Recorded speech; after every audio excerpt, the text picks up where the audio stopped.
Donc je vais essayer dans votre prolongement, d'essayer de voir aussi comment on peut construire et déconstruire un petit peu cette forêt.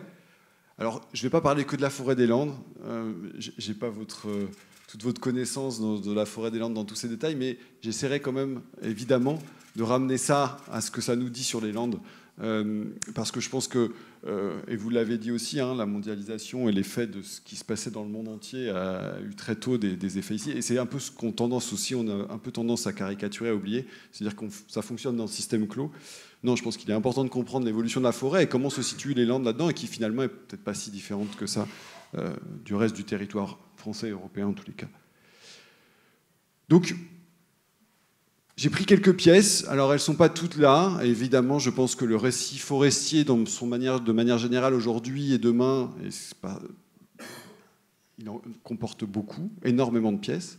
J'en ai pris 3, qui me semblent être 3 pièces assez importantes, assez fondatrice aujourd'hui de ce qui définit ce récit forestier. Alors pourquoi le récit? Parce qu'on m'a demandé de parler un petit peu du futur.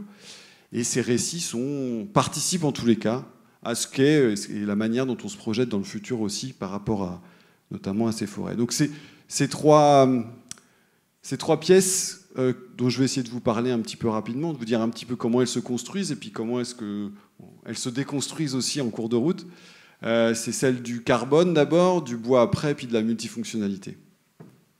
Donc l'idée, c'est de commencer du carbone. J'ai quelques illustrations. C'est quelqu'un que j'adore, qui fait autre chose que vous, qui est un Suédois. Il s'appelle Erik Johansson et qui fait des photos. C'est très difficile. Moi, je fais de la science politique et c'est très dur d'illustrer. J'ai mes collègues scientifiques qui ont souvent de belles images. Ils font des trucs au microscope, ils font pousser des arbres, ils les coupent, ils font des trucs plus... Moi, à part prendre des photos de réunion, bon, il ne se passe pas grand-chose. Donc, quand je trouve des supports comme ça qui parlent, j'aime bien. Donc, voilà, le carbone, pour moi, ça donne un petit peu ce qu'est le récit du carbone, c'est-à-dire, c'est assez uniforme, assez homogène sur la manière dont on appréhende le carbone comme étant le dénominateur numéro 1 de ce qui guide aujourd'hui beaucoup de politiques. Et en tous les cas, la forêt, c'est sûr. Alors, ce récit... Je vais spoiler, il s'articule autour de 2 tensions un petit peu. La première, c'est celle-là. C'est que le carbone, au début, pour la forêt, ça a semblé être un nouvel Eldorado. C'est le nouvel âge d'or de la forêt. C'est-à-dire que c'était une autre façon de se dire à quoi sert la forêt dans notre société. Jusque dans les années 2007, fin des années 2010, on ne savait pas trop. Enfin, elle était là, c'était bien, mais...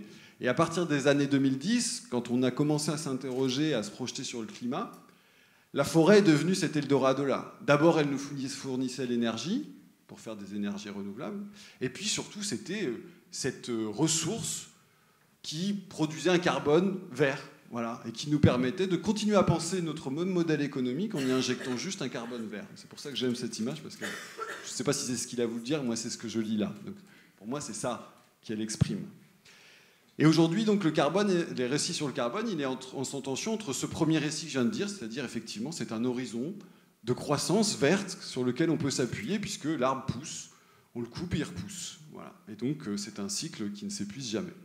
Et puis l'autre qui est aussi, alors certains scientifiques notamment en font partie, ont été le porteur d'un autre récit sur ce carbone, c'est qu'en fait, notre carbone qui était un puits dans lequel on pouvait stocker, accumuler une partie du carbone que nous, par ailleurs, on n'arrivait pas à réduire, et bien en fait, il s'écroule ce puits. C'est-à-dire qu'il ne serait plus capable forcément de stocker tout ce qu'on veut, tout ce qu'on peut. Et donc finalement, c'est peut-être pas autant l'espace pour la forêt, le carbone n'est peut-être pas la solution pour la forêt. Alors pourtant, quand on regarde d'autres éléments du récit, ça c'est notre planification écologique. On compte pas mal sur la forêt.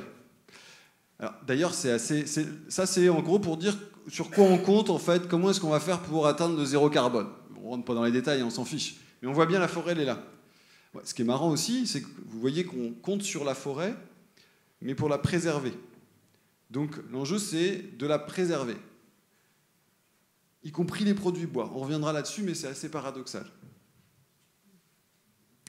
Donc on compte beaucoup sur la forêt. Et puis, ça c'est la société, c'est nous, c'est l'État, c'est une stratégie publique qui compte beaucoup sur la forêt, mais aussi les gens de cette filière, toutes les personnes qui travaillent, qu'on appelle les gens de la filière bois, pour faire vite, on va dire tous les gens qui travaillent de la forêt, du bois, ils sont aussi saisis de ça. Pour eux, c'était cet âge d'or-là, de cette nouvelle âge d'or de la forêt, c'était le carbone. Donc ils ont fait des projets forêt-bois en disant nous, on va contribuer à la stratégie bas carbone de la France. Ils font des grands plans, ambition, bois construction. Donc ça a été le renouveau. Le récit de ce carbone de la forêt comme espace qui allait nous permettre d'avoir un carbone vert a été très très porteur. Vous voyez, on avait ce genre d'éléments. Voilà. 1 mètre cube de bois, stock 800 kg de carbone. Vous en aviez sur les quais à Bordeaux, je ne sais pas si vous vous rappelez, ils avaient mis des cubes pour nous montrer tout ce que la forêt stockait comme carbone. Mais malheureusement, ça ne se passe pas tout à fait comme prévu. Juste, ça c'était les chiffres du carbone. Donc la forêt, vous voyez, en 2014, ça stockait. Et puis ça c'était ce qu'on avait prévu, qu'elle continue à stocker. Et puis la réalité c'est celle-là. Et donc effectivement, c'est passé en l'espace de quelques années. C'est très rapide. En l'espace de quelques années, cette forêt qui était un puits, on commence à s'interroger sur effectivement, finalement, elle ne peut peut-être pas stocker tout ce qu'on pense, et peut-être que son évolution... Alors c'est lié à quoi? C'est très complexe en fait. On va dire on dit que c'est lié parce que les forêts poussent moins vite, les forêts brûlent, les forêts meurent. Et puis on ne sait pas bien ce qu'on fait des forêts, mais en tous les cas, ce qu'on en fait ne permet pas d'en stocker non plus très longtemps. Je reviendrai un petit peu là-dessus. Et ça a été, quand je vous dis que ça a été très vite, c'est que regardez, en 2017, on disait la forêt demeurera largement positif, le stock de carbone. En 2024, ah mince, non. Et donc ce qui caractérise aussi le carbone, c'est une inflation très forte. Alors j'en parle, moi je fais de la science politique, donc je regarde mes collègues qui font des grands modèles. Donc c'est une inflation très forte de mise en chiffres, de mise en scénario, de mise en prospective, avec une tendance à essayer de se rassurer en quelque sorte. Mais vous voyez que le changement, il est très brutal. Et il est brutal pas par tout le monde, pour tout le monde. On remet en question tout ce sur quoi on avait parié.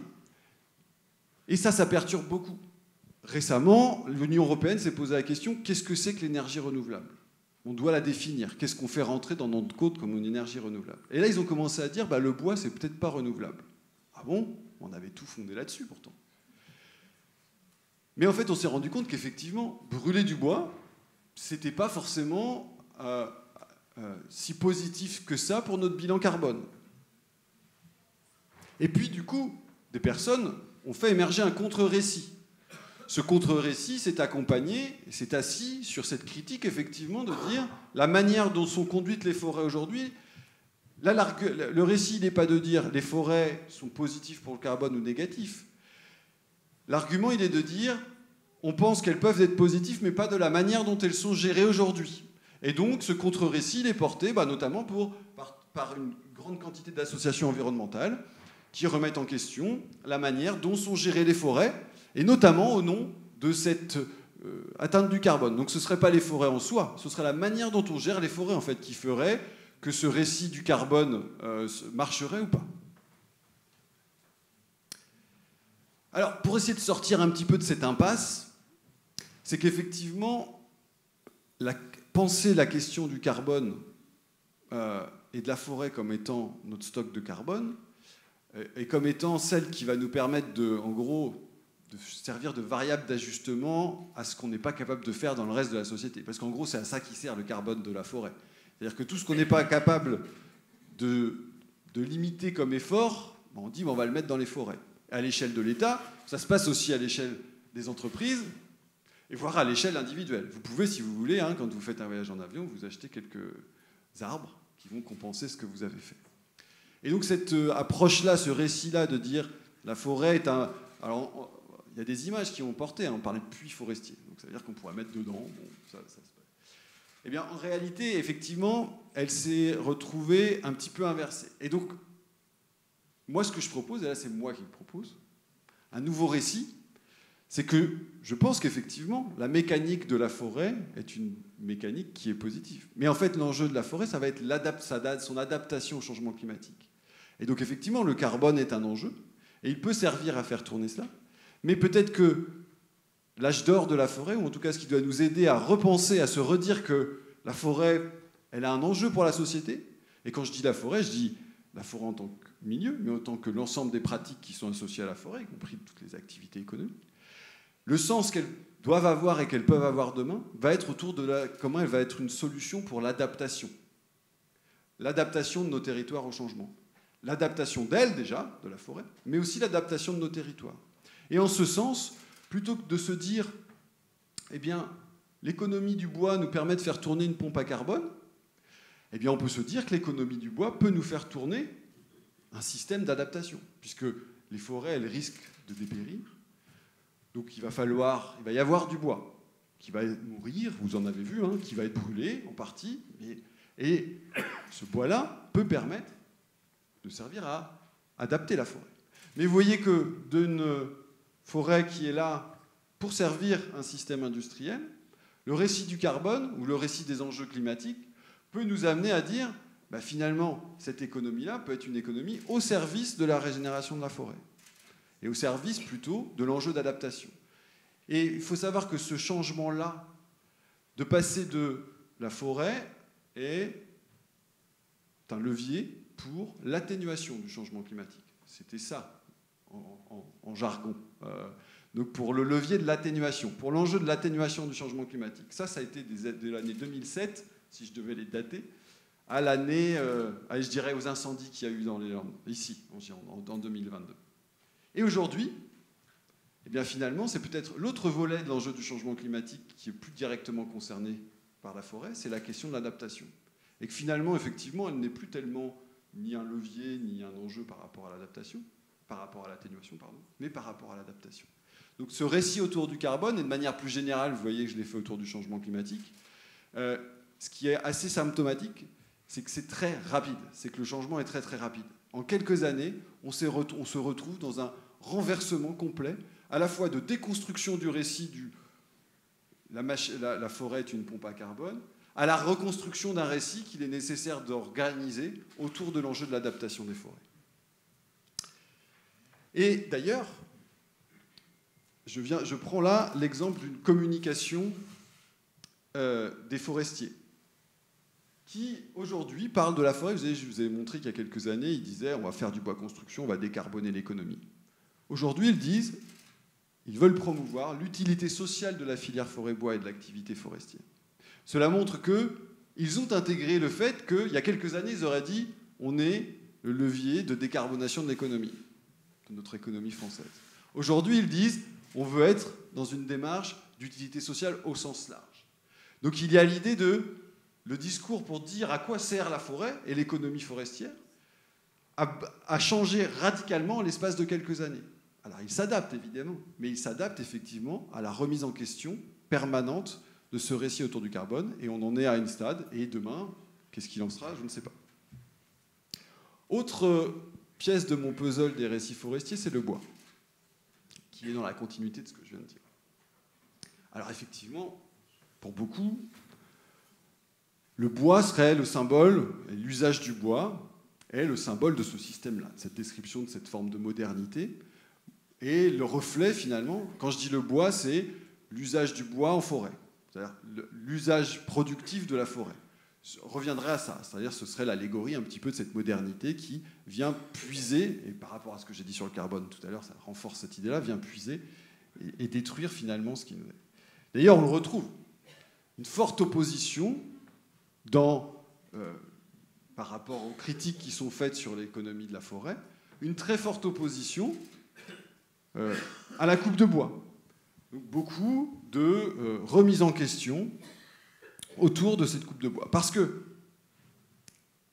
le carbone, qu'est-ce qu'il a fait? Le carbone, il a remis la question de la forêt dans les enjeux de la société. Avant, on n'en parlait plus. Elle n'existait pas. Elle était totalement invisibilisée.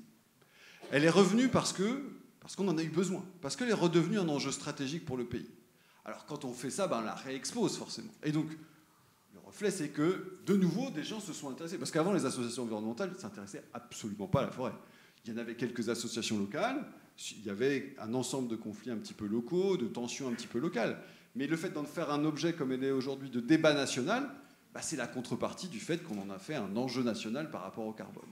Et donc, elle est réintégrée, et le bois est l'élément qui sert effectivement assez fort de remise en question et d'opposition, de vision de ce qu'est.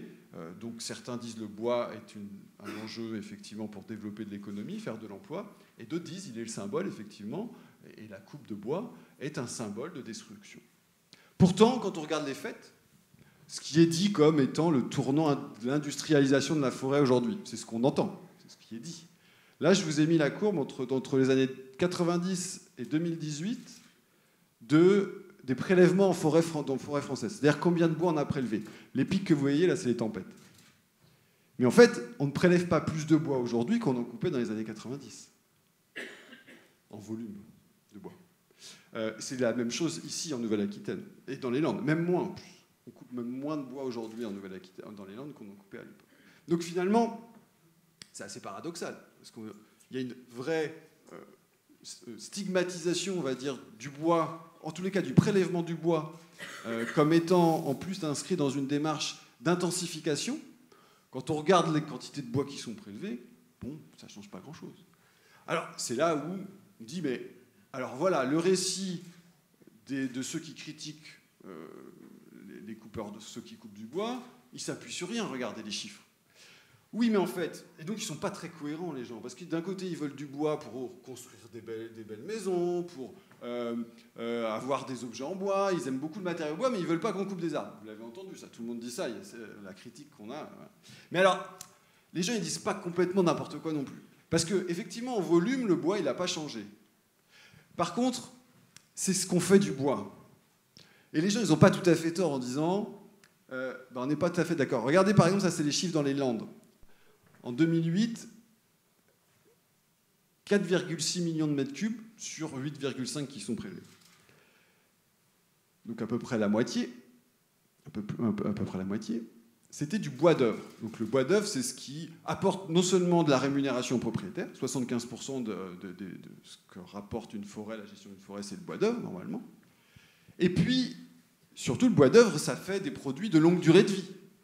Par exemple, qui stockent du carbone longtemps, et qui font ces fameuses maisons. Enfin, c'est cet aspect noble du matériau bois.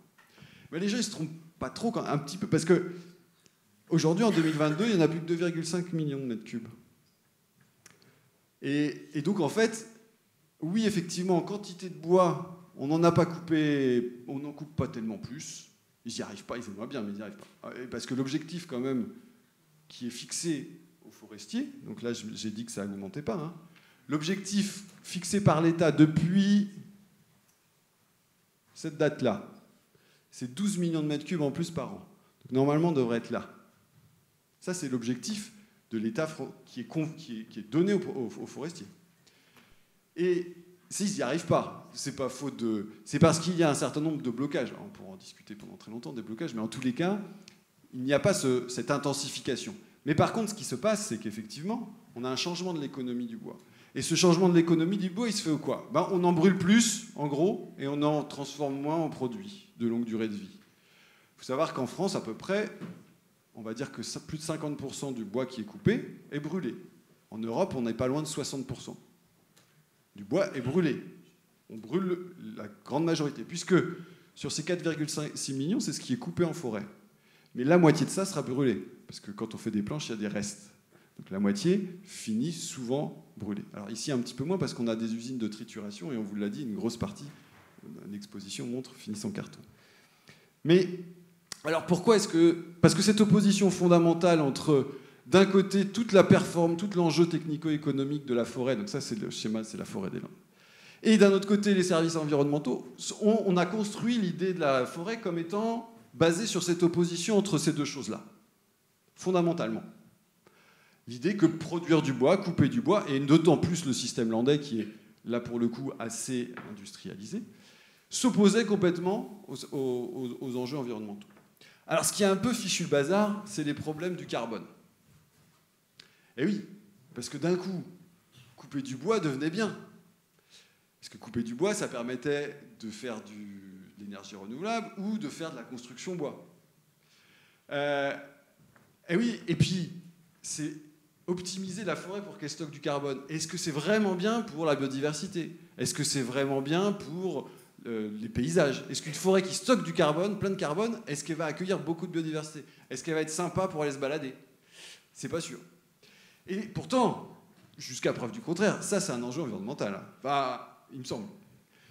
Et donc cette idée d'opposition entre environnement et économie, en fait, elle ne marche pas. Elle ne marche plus.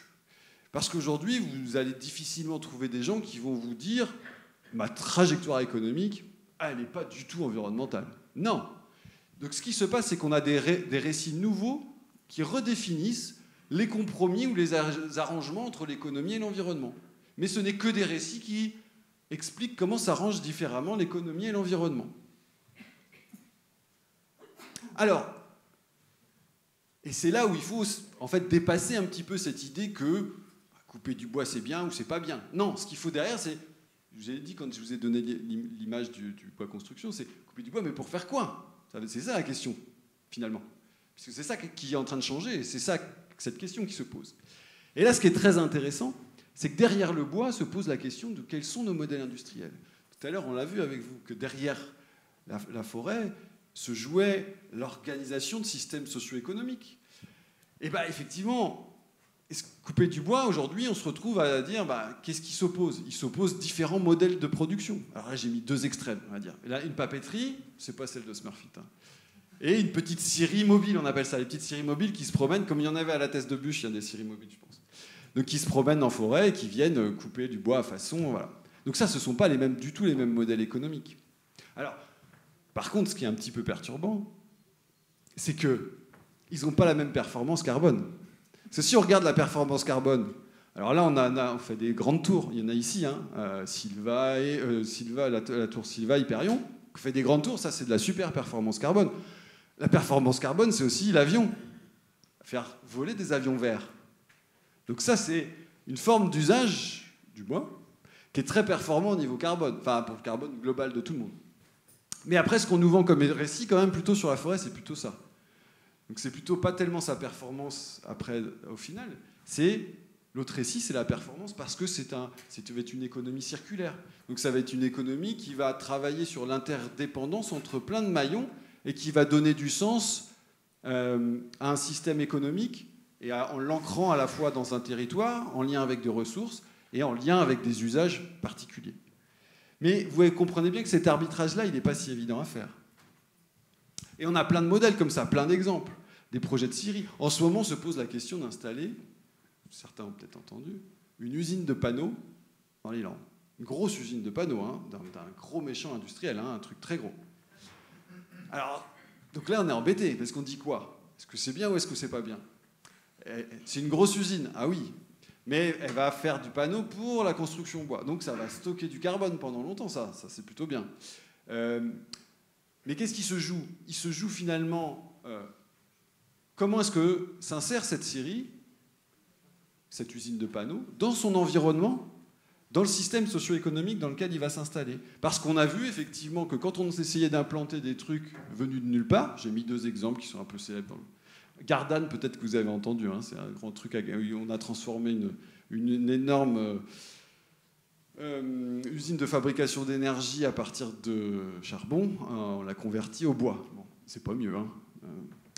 Mais ça veut dire que se maintiennent et qu'autour du bois se joue finalement un vrai enjeu de réinventer comment le bois peut refaire du lien entre toutes les dimensions de la forêt. Et par rapport à cette idée d'opposer effectivement le bois à l'enjeu environnemental, c'est de se dire comment le bois est à la fois un matériau, un produit, un élément d'un patrimoine, qu'il soit individuel ou collectif, et aussi une ressource qui peut redonner du sens à la manière dont on fait économie.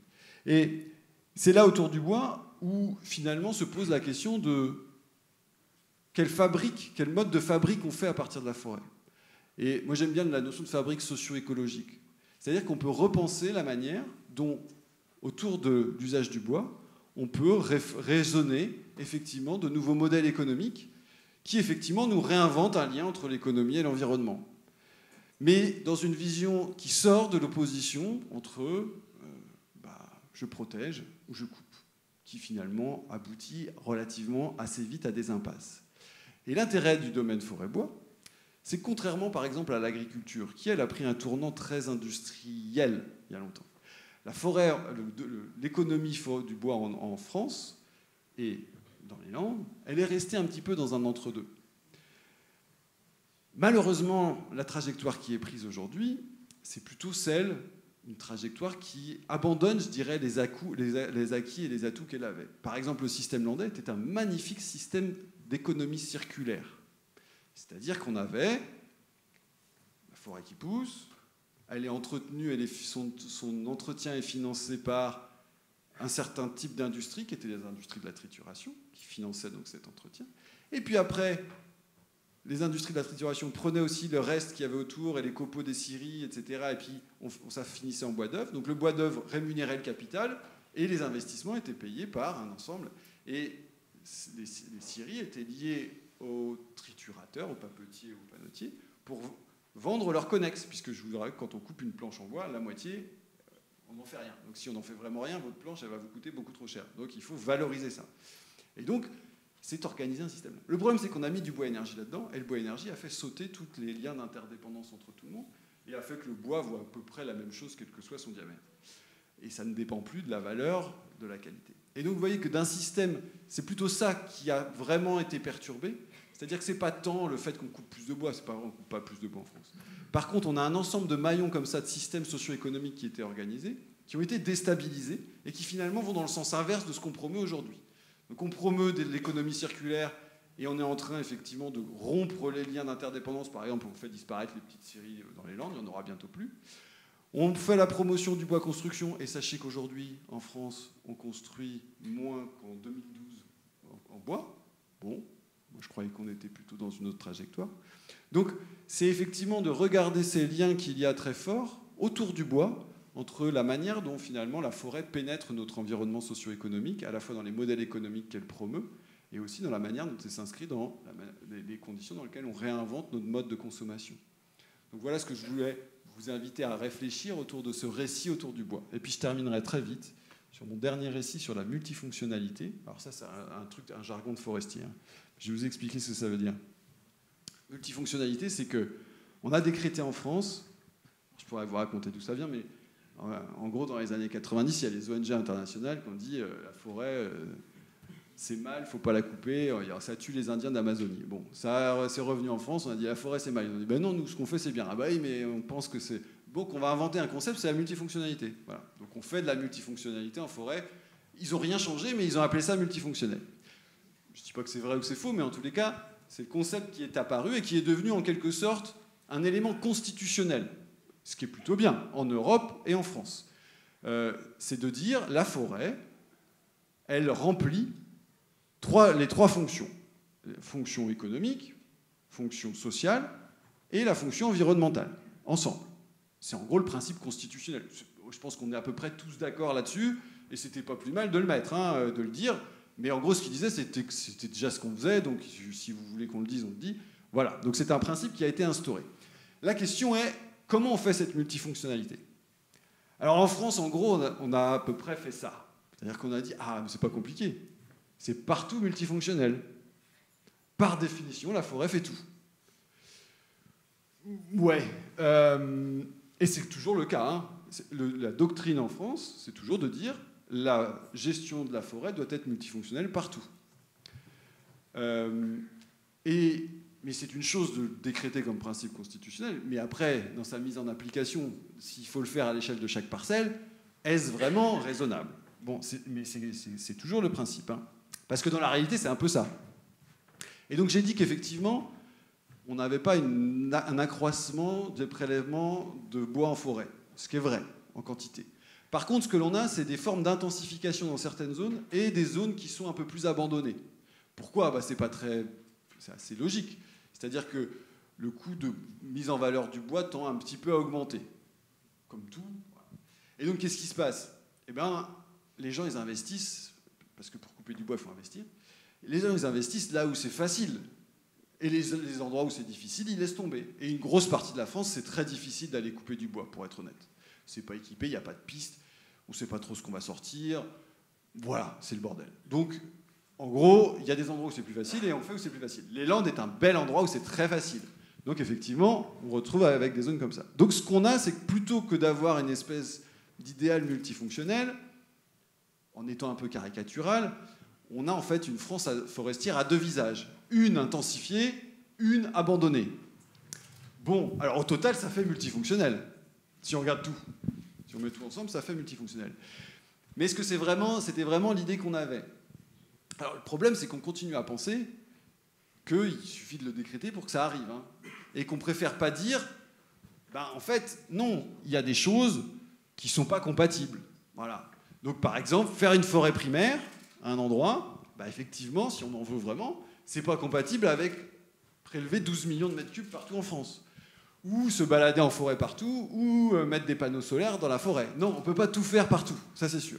Alors est-ce que ça veut dire qu'il faut qu'on arbitre une bonne fois pour toutes et qu'on dise, ça va être d'abord l'environnement et puis après la production, partout en France? Ou inverse, ça va être d'abord la production et puis après l'environnement? Parce qu'il y avait une théorie, les forestiers disaient, si on gère une forêt pour faire du bois, tous les autres services suivent derrière. Pendant longtemps, ils ont dit ça, tout le monde disait, oui, on vous fait confiance.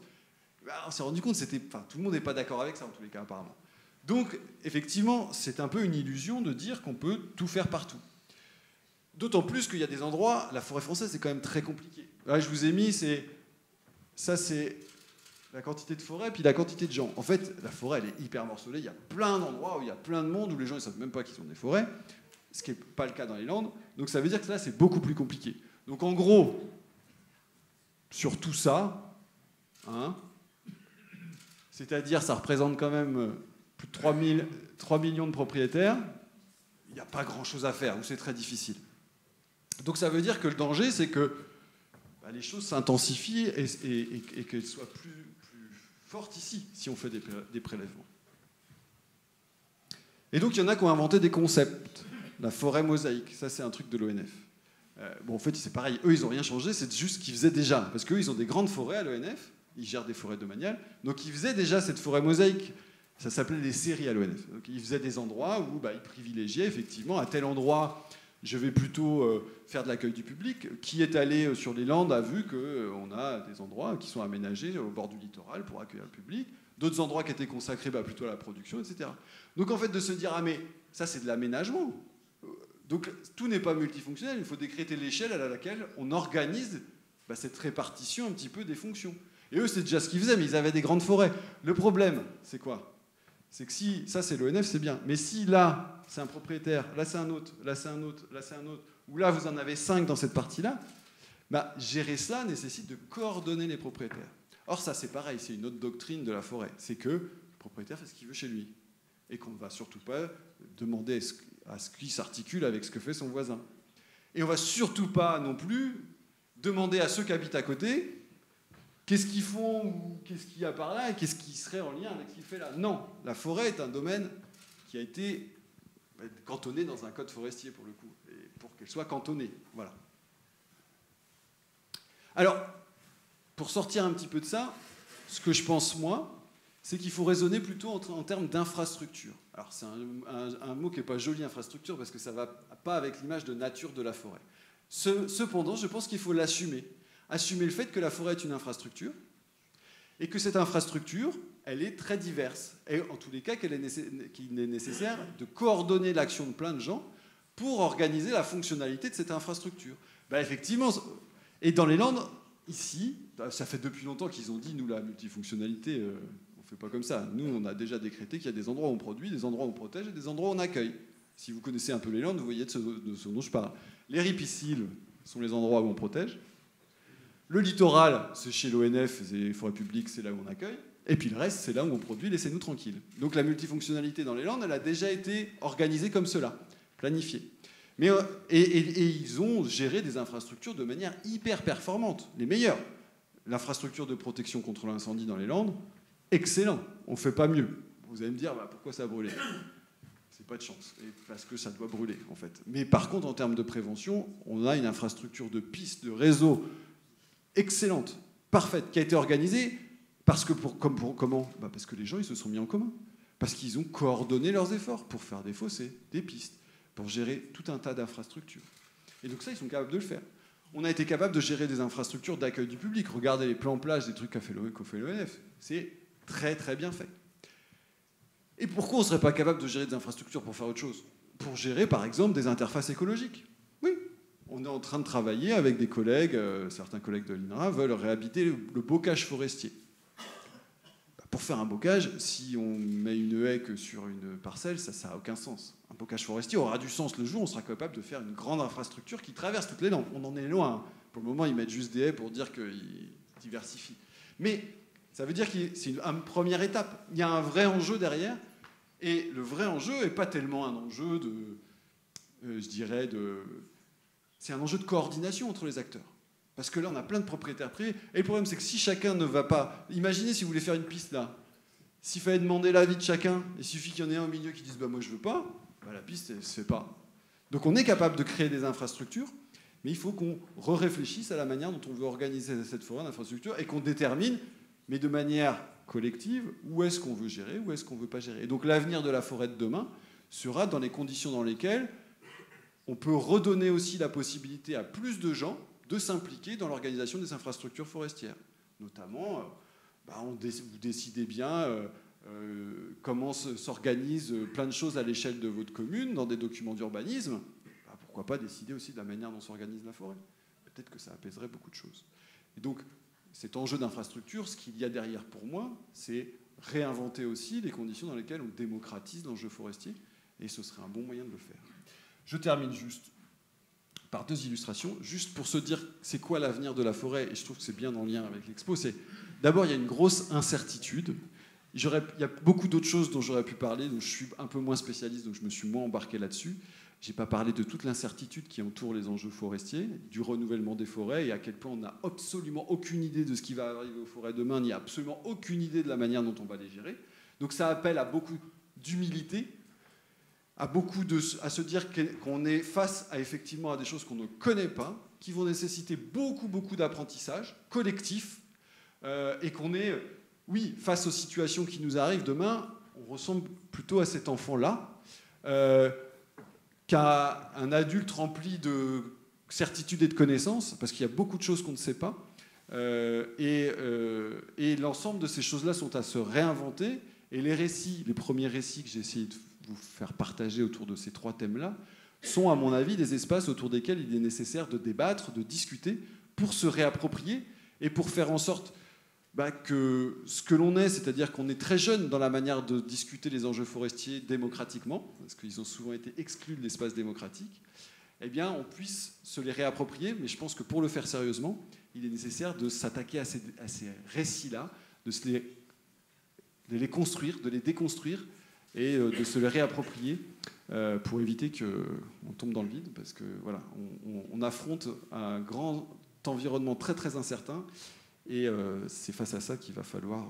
Et donc, ce que vous proposez aussi, c'est ça que j'ai beaucoup aimé, c'est de nous redonner alors déjà cette image d'un espace construit, et de redonner aussi la place à ce que chacun puisse se le reconstruire, et pour les jeunes, qui puissent être aussi les acteurs de cette reconstruction-là. Je pense que c'est un grand message, parce qu'on a souvent eu tendance à exclure un peu les gens des Landes, l'homme des Landes, le politique des Landes, pour en faire un espace...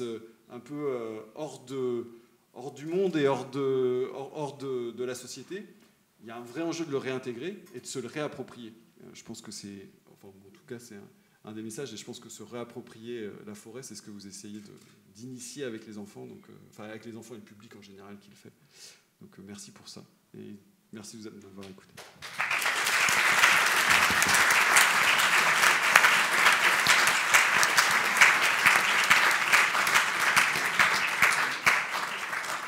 Donc merci beaucoup à Jacques Sargos et Arnaud Sergent pour leur très belle intervention.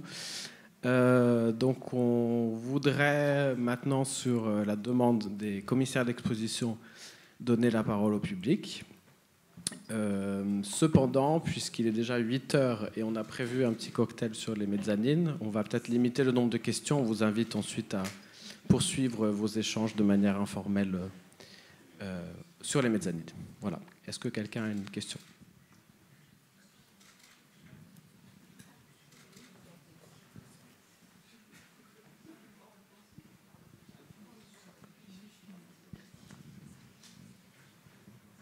Oui, bonjour, merci pour ces deux exposés très très intéressants. Petite question, parce que juste sur ce que vous avez, enfin sur le dernier exposé, pardon monsieur, allô, sur le tutu. Ah oui, je vois. Oui, c'est pour vous la question. Oui. Voilà. Donc il y a quelque chose que j'ai pas très bien compris dans votre exposé, peut-être une précision technique. Je ne comprends pas, si je me souviens bien, que vous vous interrogiez ou que ce soit interrogeable le fait que les forêts plus anciennes, enfin les forêts en vieillissant, stockeraient moins de carbone. Il me semble que vous avez dit quelque chose comme ça qui me semblait contradictoire avec ce que je croyais savoir.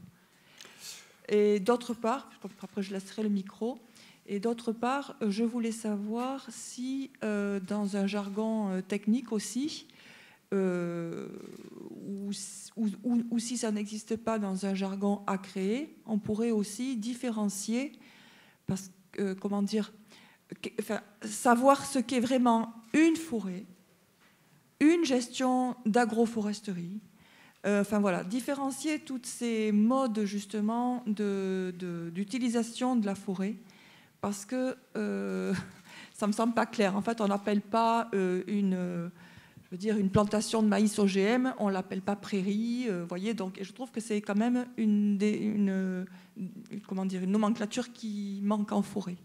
Voilà, une sémantique, une nomenclature, enfin voilà, une précision dans les termes qui manquent dans le sujet de la forêt. Ou que je connais pas. Enfin, voilà, oui. Donc à préciser. Alors pour le carbone, je ne suis pas rentré tellement dans ce détail-là de savoir si une forêt plus ancienne en stockait ou pas. Ce qui est sûr, c'est la stabilité de toutes les formes de puits de carbone est très incertaine, quel qu'il soit.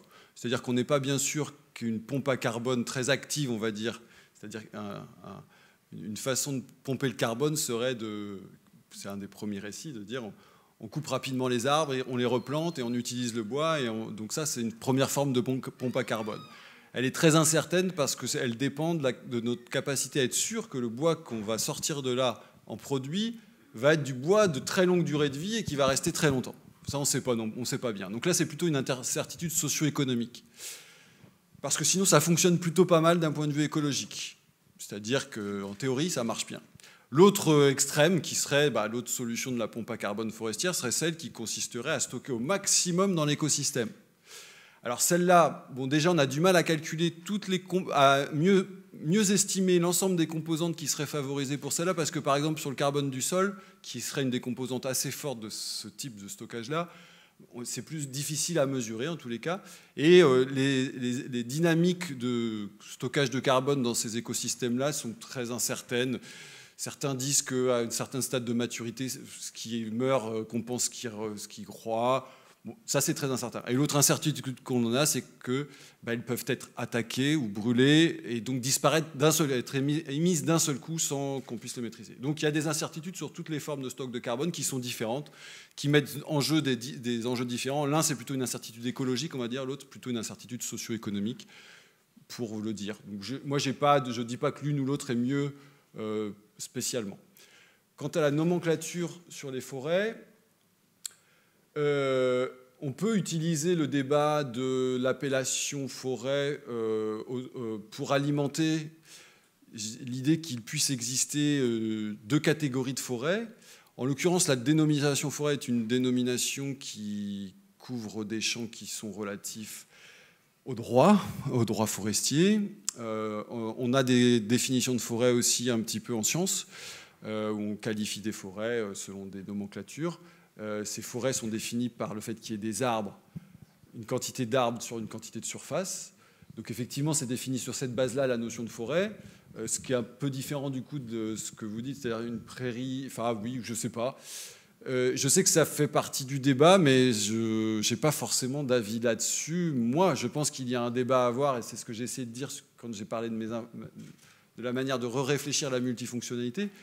Je pense qu'il y a un débat à avoir, effectivement, sur le fait qu'il peut y avoir différentes formes d'usage de la forêt, que l'enjeu n'est pas de savoir si l'une est meilleure que l'autre ou doit exister aux dépens de l'autre, c'est quelles sont les conditions dans lesquelles on choisit leur répartition, leur proportion.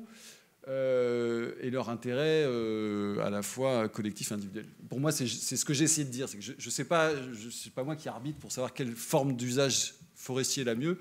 Ce que je pense par contre, c'est qu'on devrait mieux se réinterroger sur les conditions dans lesquelles on les déploie et on les organise. Parce que ce qu'il y a de sûr, c'est qu'effectivement, elles ne sont pas toutes multifonctionnelles, toutes les formes de gérer la forêt. Il y a forcément une hiérarchisation des fonctions en fonction des types de sylviculture ou de choix forestiers.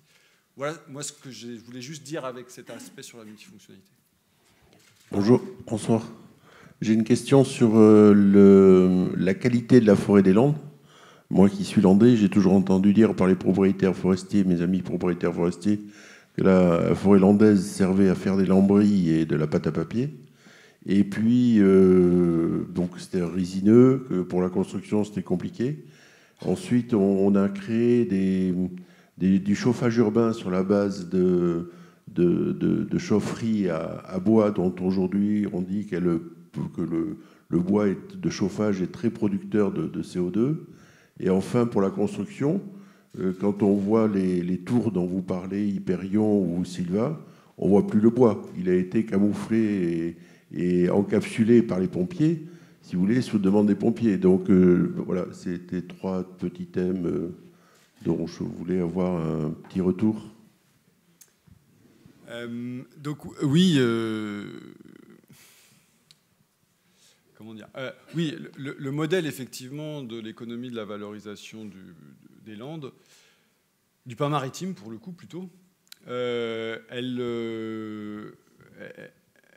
s'articule entre plusieurs formes d'usage et c'est ce que j'ai essayé de montrer, c'est que je pense on peut arriver à des points de rupture et de bascule. C'est-à-dire qu'il y a une vraie logique dans certaines formes de complémentarité et qui permet de rendre viable aussi cette sylviculture-là. Et effectivement, il y en a d'autres qui le sont moins. Et je pense qu'aujourd'hui, alors, oui, l'usage en construction du pain maritime, c'est pas la meilleure idée, mais ça veut dire que ça peut exister. Voilà, alors qu'on ne voit pas le bois dans les bâtiments, et en l'occurrence, c'est pas du pain maritime qui est utilisé. Hein. Mais c'est pas forcément grave qu'on ne voit pas le bois, c'est peut-être bien. Mais donc je ne sais pas quoi vous répondre, si ce n'est qu'effectivement, il faut déconstruire. Moi, je pense qu'il faut assez déconstruire cette idée. On parlait des catégories tout à l'heure, hein, vous parlez de la catégorie forêt. Moi, je pense que les catégories bois d'œuvre, bois d'industrie, bois d'énergie qui sont aujourd'hui utilisées par les forestiers sont fausses, n'ont plus de sens. Puisque vous allez mettre dans bois d'œuvre autant une vieille poutre qui va rester 300 ans que une palette. Voilà, du bois de palette. Donc non, l'essentiel du bois dans les Landes sert à faire du carton et des palettes. Donc effectivement, il nourrit, et si on a envie d'avoir un regard critique un petit peu plus large, c'est l'idée qu'il nourrit une économie qui est une économie du transport, voilà, et qui ne nourrit pas effectivement, mais qui peut avoir un intérêt parce qu'il y en a besoin. Donc encore une fois, c'est bien d'avoir le spectre total de son intégration, mais je pense, et c'est pour ça que j'essayais de le rappeler, que c'est important que tout le monde ait en tête qu'on brûle 60% du bois qu'on coupe en Europe. Et c'est pas que nous, ni que dans les Landes, hein. On brûle 60% du bois qu'on coupe. Donc c'est en ça qu'effectivement que ça réinterroge sur la variable d'ajustement. C'est pas tellement on coupe mieux ou moins de bois, plus ou moins. C'est aussi surtout, moi je crois le message, c'est de ressensibiliser dans quelles conditions on réinvente des systèmes productifs qui ont du sens. C'est ça qui se joue.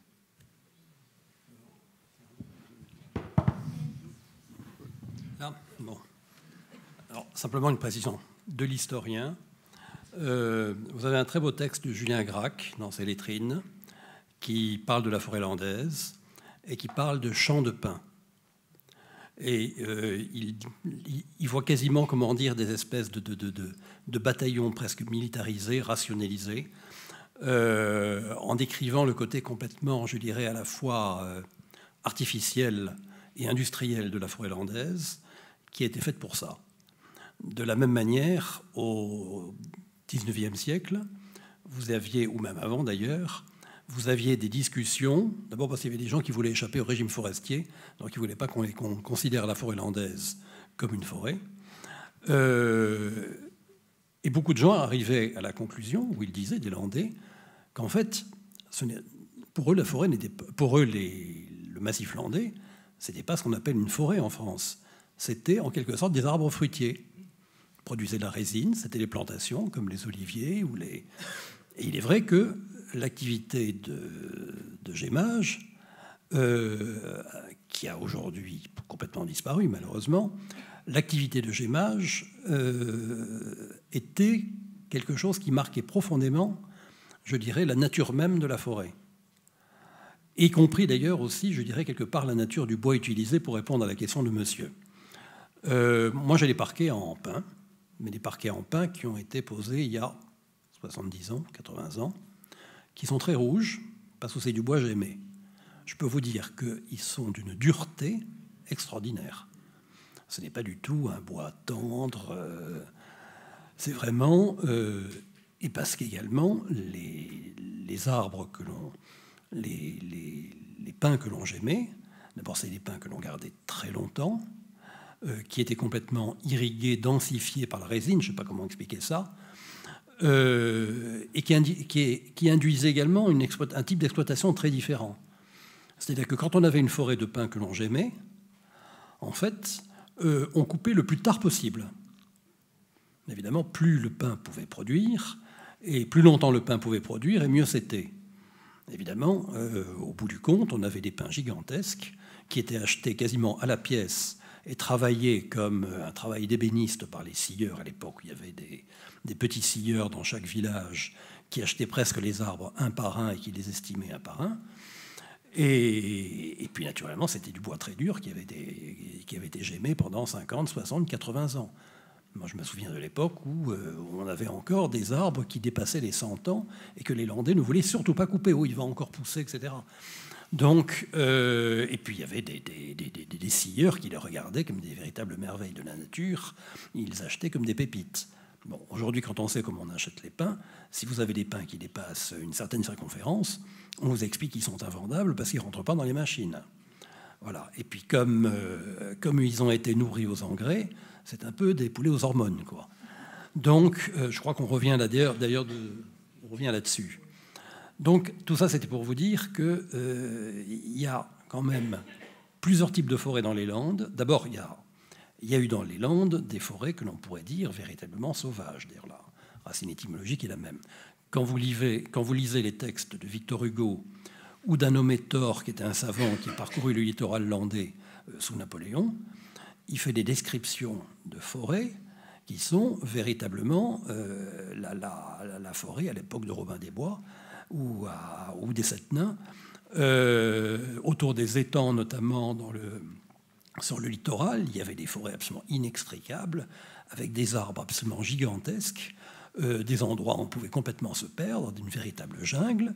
Évidemment, ce n'étaient pas des endroits il n'y avait que des chasseurs de canards et des pêcheurs de sangsues qui pouvaient s'aventurer par là. Et ces forêts qui ont quasiment complètement disparu, mais qui étaient des véritables, je dirais, un côté amazonien du pays autrefois, qui coexistait avec le grand désert. Et puis vous aviez à côté de ça, effectivement, vous avez des forêts autour des villages qui étaient des forêts anciennes, des forêts créées plus récemment, dont je vous ai parlé tout à l'heure. Mais avant tout, sur la Grande Lande, ça a été une forêt, je dirais une forêt de création pour échapper à la misère. Parce que je ne vous ai peut-être pas suffisamment parlé du désert tout à l'heure, mais c'était quand même un véritable désert avec un sol très pauvre, un sol absolument stérile, où il y avait quand même du paludisme et un certain nombre de maladies, et une eau très mauvaise pour la consommation, et puis une paysannerie qui était pauvre, qui était très pauvre. Même il y a encore quelques décennies, ceux qui ont connu le centre des Landes, les Landes girondines ou basadaises, la population était extrêmement pauvre. Donc, il ne faut pas oublier la première chose, c'est que la forêt landaise a été faite, même pas pour enrichir ce pays, elle a été faite pour le tirer de la misère. Et elle a été, je dirais, une espèce d'invention miraculeuse pour échapper au désert, qui était quand même, quelque part, un vrai désert. Voilà. Sachant que si on s'était contenté de cultiver du seigle avec le fumier et les moutons, il n'y aurait plus personne dans les Landes aujourd'hui. Voilà. Donc ça, c'est quelque chose qu'il faut prendre en considération. Et puis prendre en considération également que la disparition de la résine a complètement changé la nature de la sylviculture.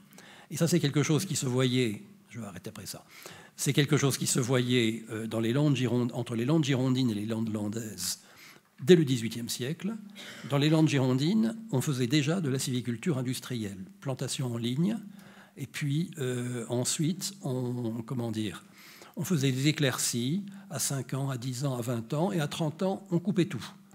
On avait déjà, dans les Landes girondines, dans les années 1750-1850, un type de sylviculture qui s'apparente à la sylviculture actuelle. Et dans les Landes landaises, où on misait avant tout sur le gémage, c'était différent. On laissait les arbres vieillir très longtemps, on sélectionnait le meilleur, on éliminait les autres, et du coup, on avait des forêts qui étaient assez spectaculaires, parce que vous pouviez avoir des arbres absolument immenses et une impression de véritable forêt, alors que c'était pourtant ce qu'ils appelaient à l'époque des arbres fruitiers. Voilà.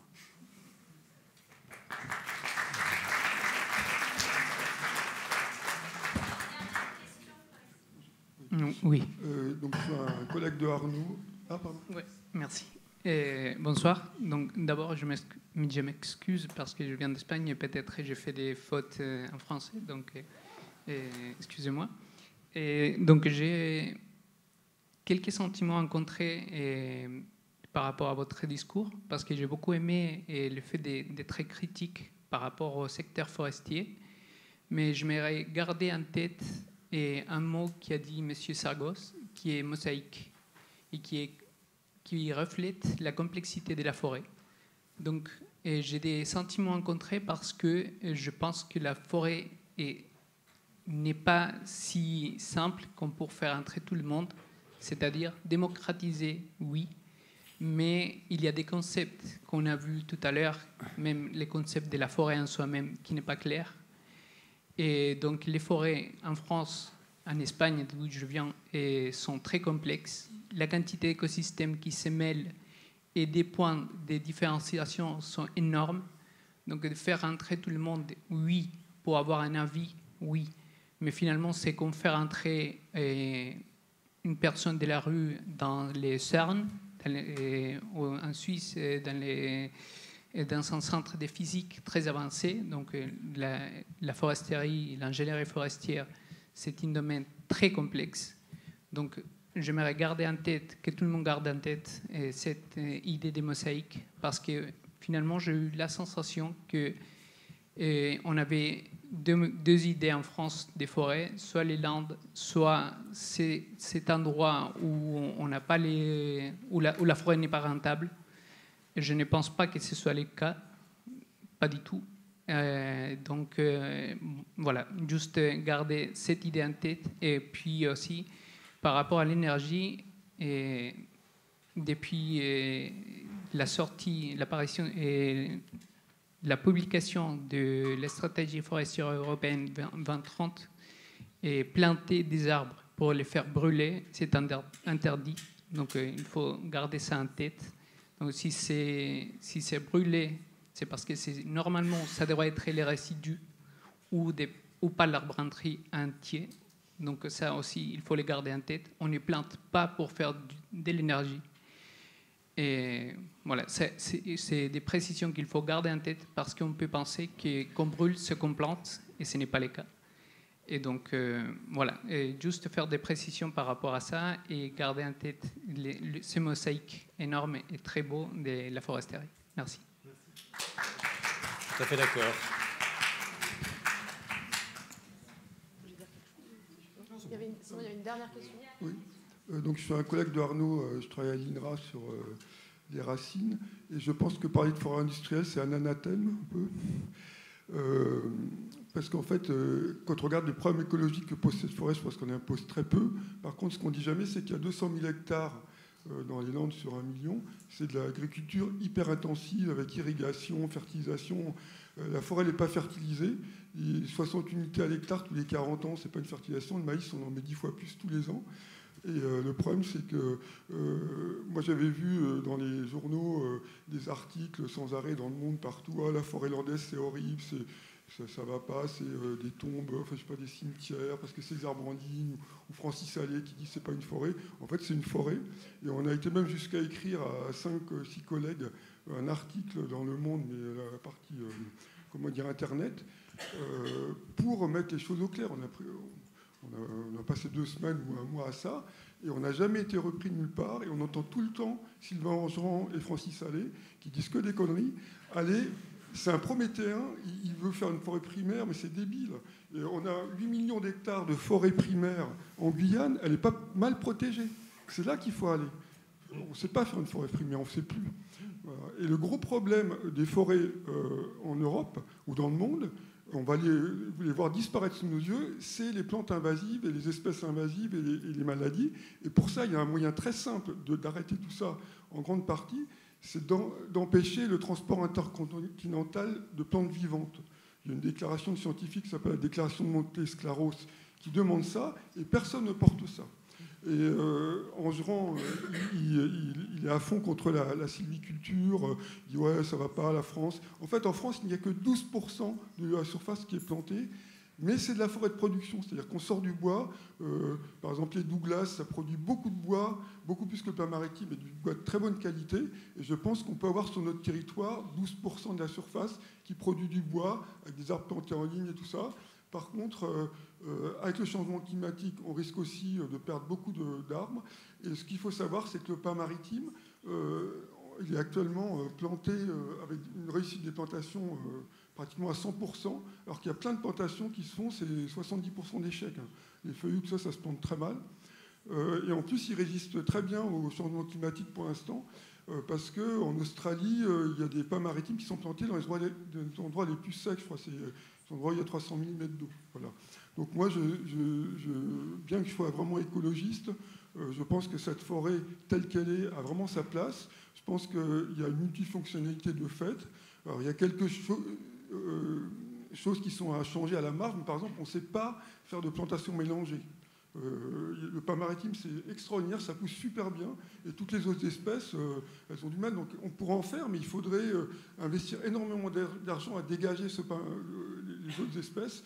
Les haies, c'est compliqué à faire aussi, et la raison, c'est que en fait, c'est les terres les plus pauvres du monde en phosphore, voilà, en gros, et c'est pour ça qu'il y avait ces systèmes de transfert de fertilité extraordinaires entre la lande, avec les moutons, comme on faisait avec les pigeons. Les pigeons, ça servait à transférer de la fertilité de vastes zones sur des toutes petites parties qui étaient cultivées avec des plantes vivrières. Voilà. Donc, moi, j'ai un peu un amour pour le pin maritime, si vous avez bien compris.